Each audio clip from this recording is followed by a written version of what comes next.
Sim, amém. Pode ser? Obrigada. Irmãos, nós vamos nesses dias falar sobre felicidade. A gente vai conversar sobre um caminho de felicidade. E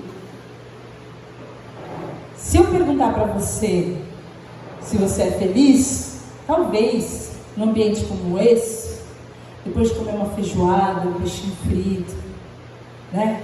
Aquela coisa gostosa, passou um dia na piscina, com seus amigos, se vestiu aqui, viu todo mundo divertido, você vai falar, claro, óbvio que eu sou feliz.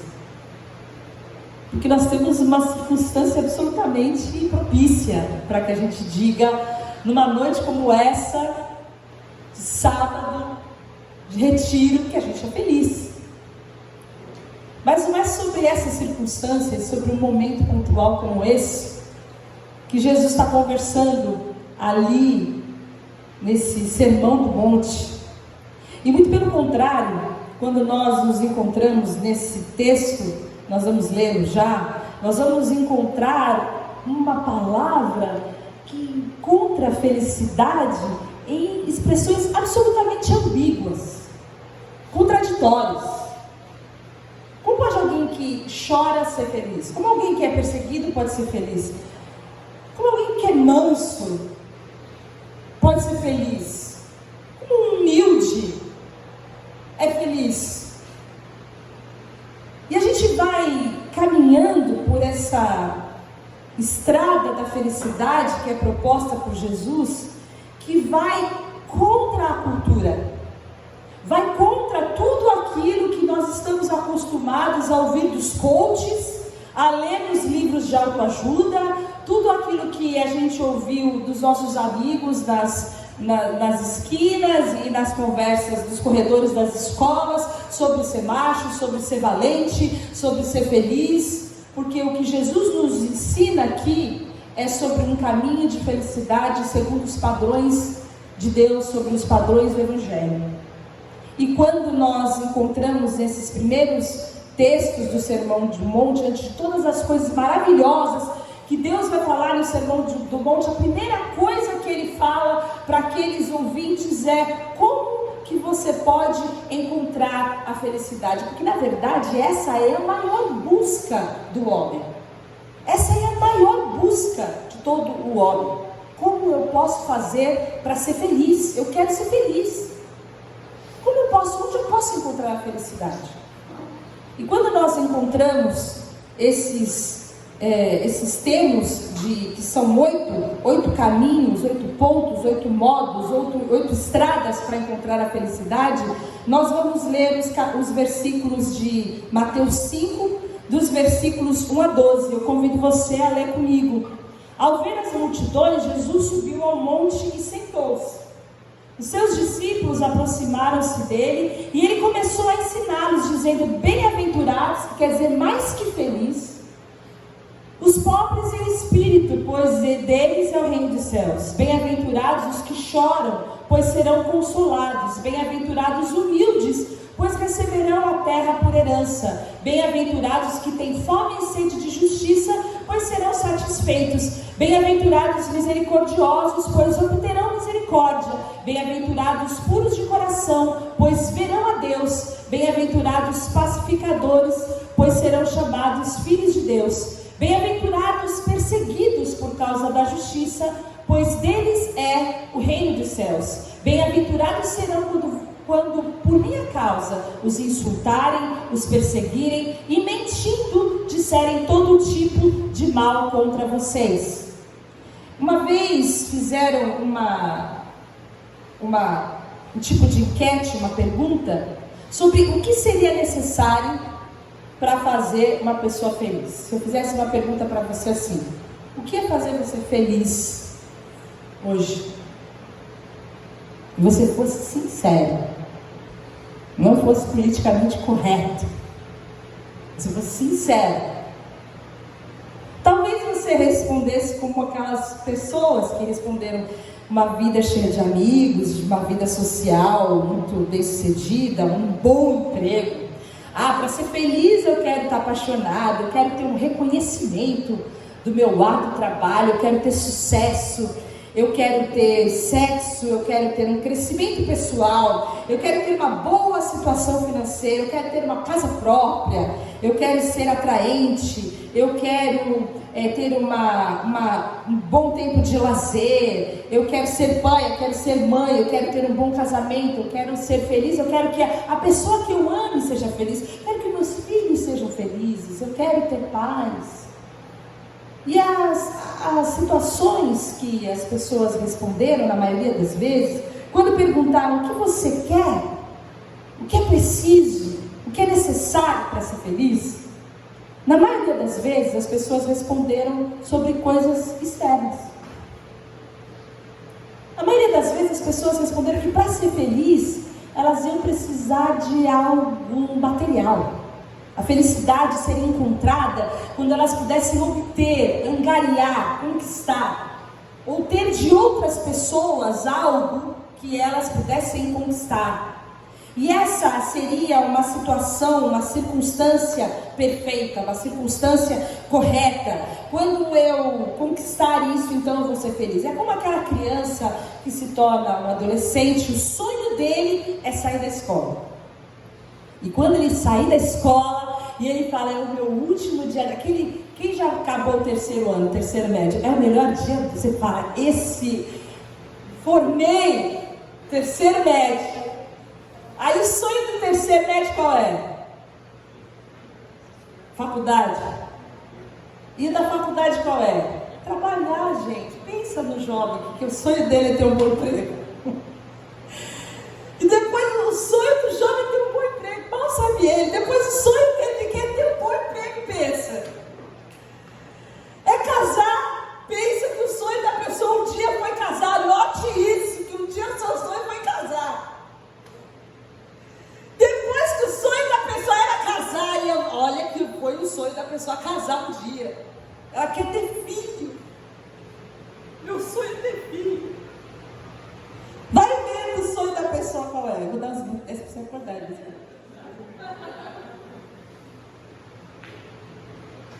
E sabe que é um poço sem fundo. Perguntaram para o milionário o que ele precisava para ser feliz, e ele falou só um pouco mais. Uma vez, para aquele sujeito que tinha enchido um celeiro e ele podia descansar, ele falou assim, acho que eu vou ampliar um pouco mais o celeiro. Vocês se lembram dessa história? Um pouco mais para ser feliz, só um pouco mais, porque o sonho é mais. E a gente sabe que a ideia da felicidade é quando a gente tem uma situação externa perfeita. E a maneira de Deus para a gente encontrar a felicidade é a gente ter uma atitude correta. Existe um sábio, que é o sábio do Eclesiastes, e muitas pessoas entendem que esse sábio, muito provavelmente, foi Salomão, que escreveu o Eclesiastes. E Salomão foi um sujeito que tinha tudo, inclusive muita sabedoria, muita riqueza, muitas mulheres, ele tinha absolutamente tudo. Se você quer saber o que Salomão entendia sobre a felicidade, você pode ler Eclesiastes 2, você vai entender o que ele fala sobre isso. Em algum momento em Eclesiastes ele fala o seguinte, olha, eu disse a mim mesmo, venha, experimente a alegria, descubra as coisas boas da vida, mas isso também se revelou inútil. As coisas da vida não foram suficientes para me trazer alegria. E no decorrer do capítulo de Eclesiastes 2, o sábio vai dizer o seguinte, olha, existem 3 becos, 3 terríveis becos sem saída, na busca da felicidade. E esses 3 becos são o acúmulo de bens, os prazeres da vida e o sucesso. E na verdade, a gente passa a nossa vida buscando isso.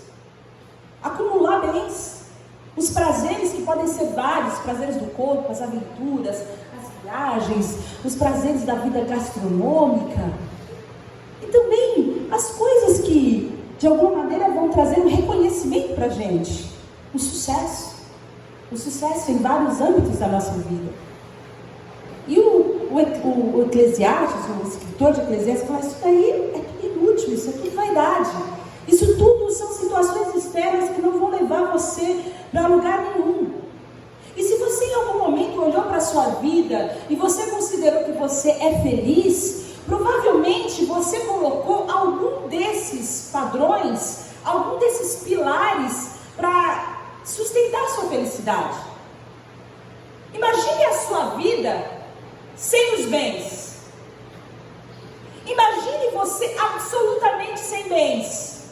Imagine você sem o reconhecimento que você tem do seu trabalho, sem o reconhecimento que você tem na sociedade, sem o reconhecimento que você tem das pessoas.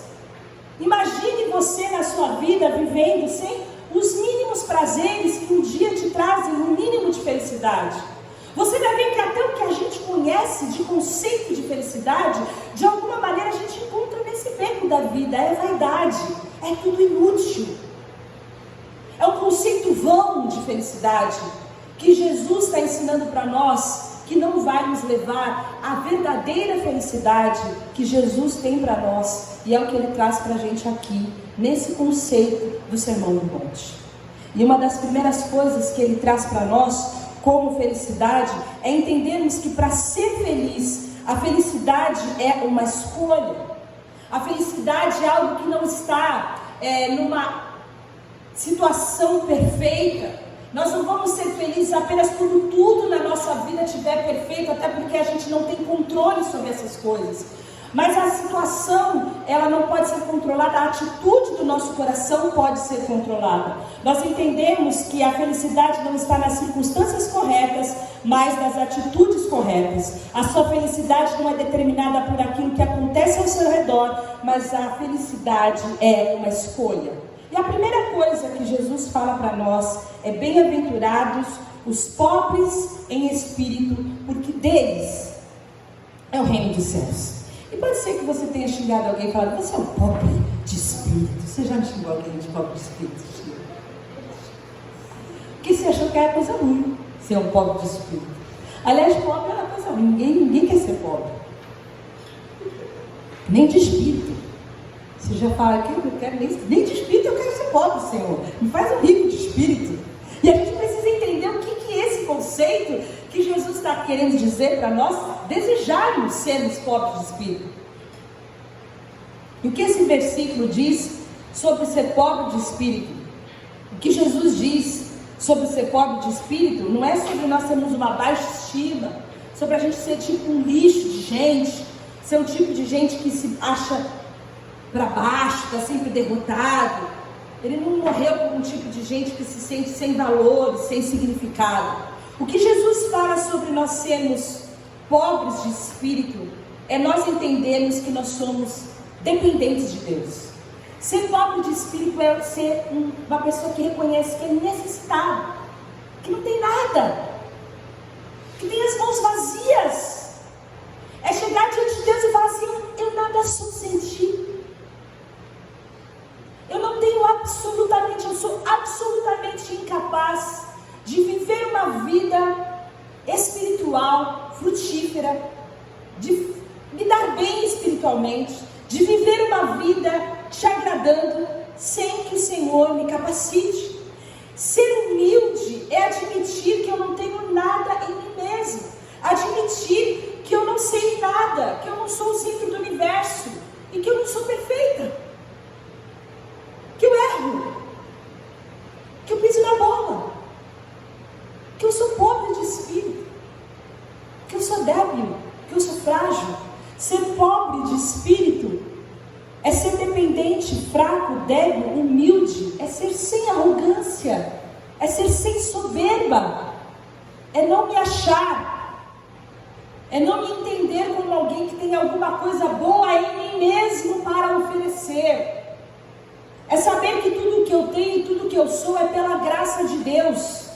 Que eu sem Deus sou vazia como uma bexiga. Não tenho absolutamente nada para entregar nem para dar para ninguém. E quando eu entendo isso, não tem como em mim existir nenhum tipo de soberba, de arrogância. Porque tudo que habita em mim é de Deus.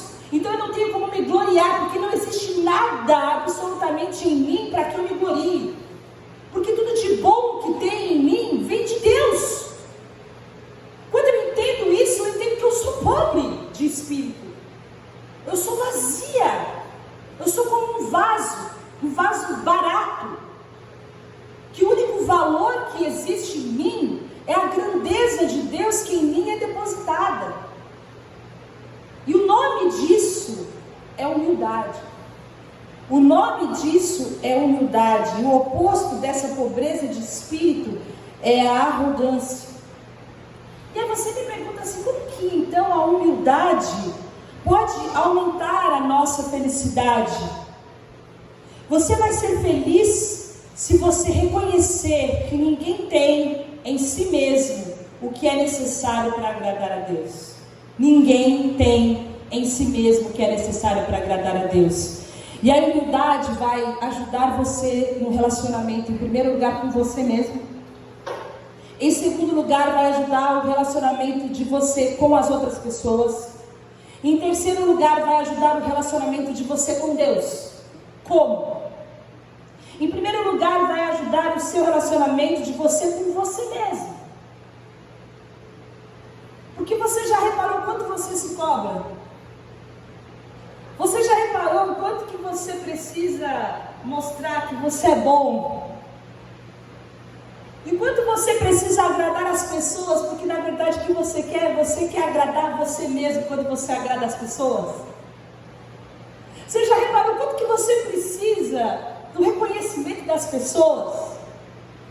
O quanto energia que a gente gasta com a nossa performance para mostrar que a gente é bom em alguma coisa, que a gente vale alguma coisa. O quanto é exaustivo isso, o quanto é desgastante isso. E quando alguém é humilde, a gente não precisa ter todas as respostas. Quando a gente é humilde, a gente percebe que o mundo não depende da gente.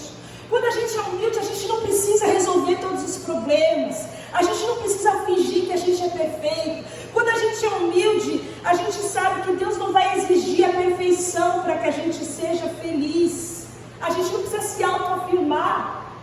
A gente não precisa o tempo todo mostrar para as pessoas que a gente é bom. A gente está livre para ser a gente mesmo, ainda que seja bizarro.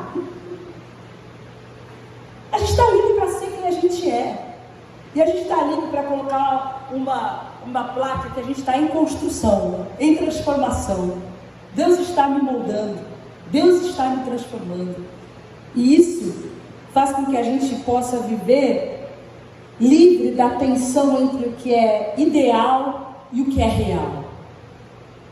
E essa é a maior tensão que a religiosidade traz para nós.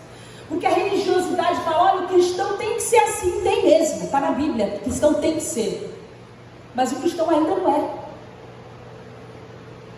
E na nossa tentativa de querer agradar e de querer chegar, muitas vezes a gente se desgasta numa performance de querer mostrar que a gente já é algo que a gente ainda não chegou, um lugar que a gente ainda não alcançou. E a liberdade de ser humilde é você ser quem você é, mostrando que você está sendo moldado por Deus, transformado por Deus, e você pode ser quem você é, aceitando o fato de que alguém é feliz, porque está vivendo na dependência de Deus, mesmo quando a situação não é ideal. E isso é algo muito sério, porque a gente tende a impressionar as pessoas através do que a gente gostaria de ser. E a gente pode ser quem a gente realmente é, sem estresse. Isso diminui o estresse. Quanto mais a gente depende de Deus, mais humilde a gente é. Quanto mais a gente depende de Deus, quanto mais a gente depende de Deus, mais a gente coloca a nossa vida diante de Deus, mais a gente se satisfaz em Deus, mais Deus é glorificado nas nossas vidas. A gente não deve se satisfazer e se gloriar na nossa imagem, na nossa aprovação, mas a gente deve se gloriar apenas em Deus. E é nisso que Deus é glorificado. Você é feliz quando aceita viver na dependência de Deus. Não precisa ser perfeito, não precisa fingir, diminuindo a tensão entre o real e o ideal. Deus é mais satisfeito em mim, quanto mais eu estou satisfeito nele. A segunda coisa é que a humildade melhora os relacionamentos. É muito difícil a gente se relacionar com pessoas que falam ou se posicionam ou se colocam como centro de todas as coisas o tempo todo. Você talvez conheça, tenha algum amigo, alguém no seu trabalho assim, que você vai se lembrar. Aquele sujeito que você chega na roda e ele está sempre falando dele, ele é sempre o centro de todas as coisas, ele está sempre contando a história, ele é sempre aquele que é o melhor de todos. Talvez ele nem tenha tantos amigos assim. Ou talvez a gente seja essa pessoa. E você pode saber se você é humilde ou não, se você responder com sinceridade, se você é um bom ouvinte. Se você ouve com amor as outras pessoas. Se quando alguém está do seu lado e começa a contar uma história, você derrama a sua atenção para ouvir com amor aquela história que aquela pessoa está contando. Pode ser que seja a terceira ou quarta vez que ela está contando aquela história. Porque as pessoas que são centradas em si mesmos não têm a capacidade de entregar os seus ouvidos para outra pessoa. As pessoas centradas em si mesmos, elas não gostam de dar espaço para que outras pessoas falem. E vai dificultando o relacionamento. As pessoas centradas em si mesmos, sem humildade, têm dificuldade nos relacionamentos. Quantos gostam de estar perto de pessoas que se acham o máximo? Pessoas orgulhosas são difíceis de aturar. Pessoas egoístas, centradas em si mesmos, irritam. Ninguém gosta de estar perto delas. Pessoas egoístas acabam com seus relacionamentos e mais.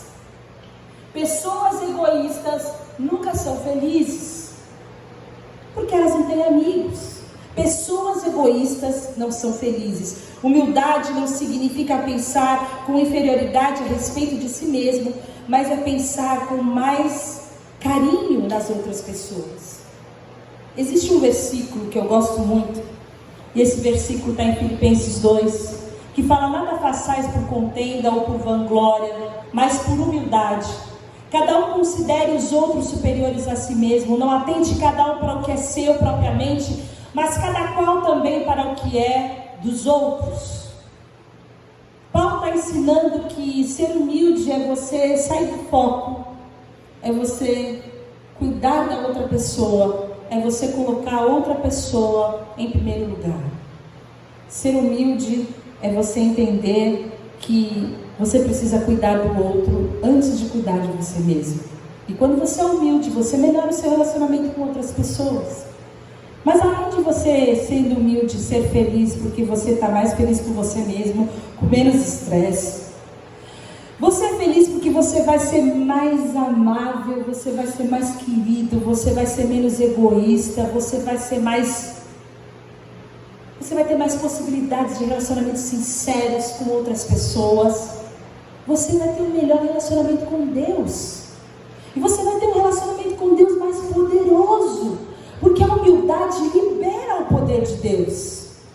A palavra de Deus fala em Tiago 4,6 que Deus concede graça maior, concede graça aos humildes e se opõe aos que são soberbos. Quando nós nos colocamos com essa humildade diante de Deus, com as nossas mãos vazias, nós somos as pessoas em potencial que Deus quer usar, porque Deus gosta de glória.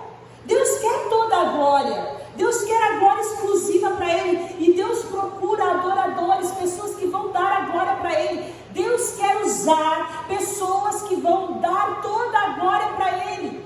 Quanto mais humilde você for, mais Deus vai te usar, para que através da sua vida, toda a glória seja dada a Ele. Então, se você quer ser cheio do poder de Deus, e você se despir de toda a soberba, de toda a arrogância, mente, para que a Ele seja dada toda a glória, para que Ele tenha poder e Ele tenha autoridade, e através da sua vida grandes coisas possam ser realizadas. A palavra de Deus fala que é Ele quem efetua em nós tanto o querer como o realizar. Então nós entendemos que o segredo da força é admitir a nossa fraqueza. O segredo do poder é admitir a impotência. O segredo da felicidade é admitir a humildade. E o segredo da independência é admitir a dependência total de Deus.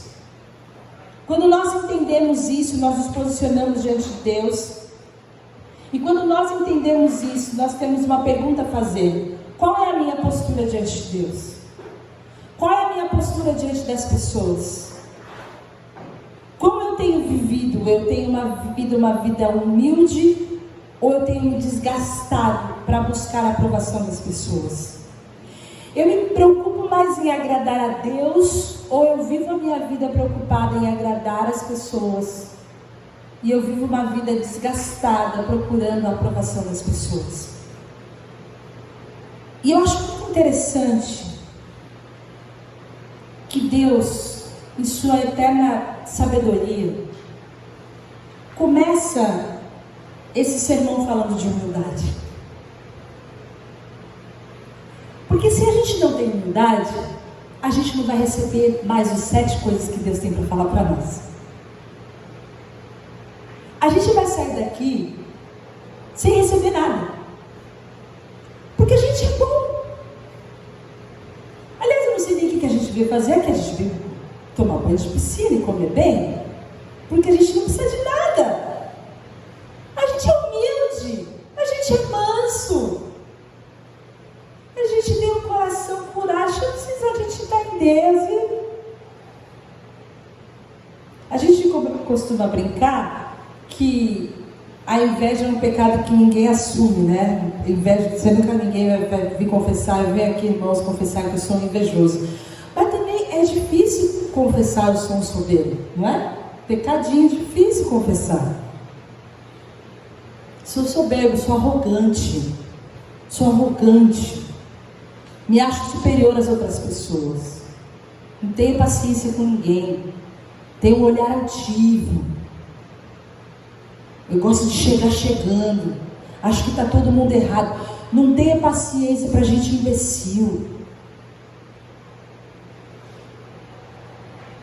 São situações que vão sendo colocadas no nosso caminho e que vão fazendo com que a gente vá sendo infeliz.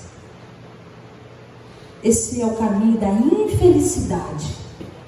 É um caminho distante da proposta de Deus para aqueles que são discípulos de Jesus. Uma vida arrogante.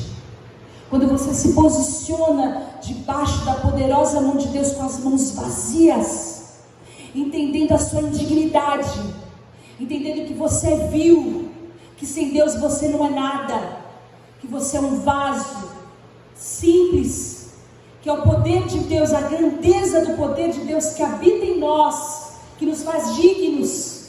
Então nós começamos a entender, pode ser que um pouco mais da grandeza de Deus seja derramada em nós, para que a gente comece a entender o que é a felicidade, de acordo com os padrões do reino. Porque se não for assim, se não for com muita humildade, a gente nunca vai entender o que é essa tal felicidade que Deus tem para nós, os seus filhos.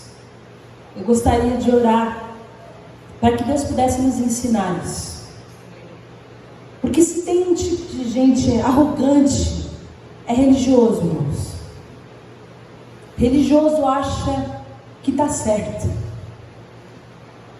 Faz meia dúzia de oração por semana, quando faz, lê os salmos e acha que está agradando a Deus. E quando a gente vai cavucar o nosso coração, a gente vê que tem muita coisa em nós que precisa ser mudada. Tem muita coisa em nós que Deus quer transformar. E que a gente precisa ter um coração humilde diante de Deus, para que o poder de Deus seja liberado e nós possamos ser úteis nas mãos dele. Eu queria que você pudesse fazer a sua oração. pedindo que o Espírito Santo possa sondar o seu coração nessa noite. E ver se você tem tido uma postura humilde diante de Deus. Se você tem declarado a sua humildade diante de Deus. Se você tem sido humilde. Se você tem se estressado tentando provar que você é bom. Se você tem sido humilde nos seus relacionamentos, na sua família, nos seus amigos, no seu trabalho. E se você tem sido humilde e dependente do Senhor, buscando um pouco mais de Deus, um pouco mais de Deus, um pouco mais de Deus, para que você possa encontrar essa humildade em todos os aspectos da sua vida, em nome de Jesus. Vamos orar.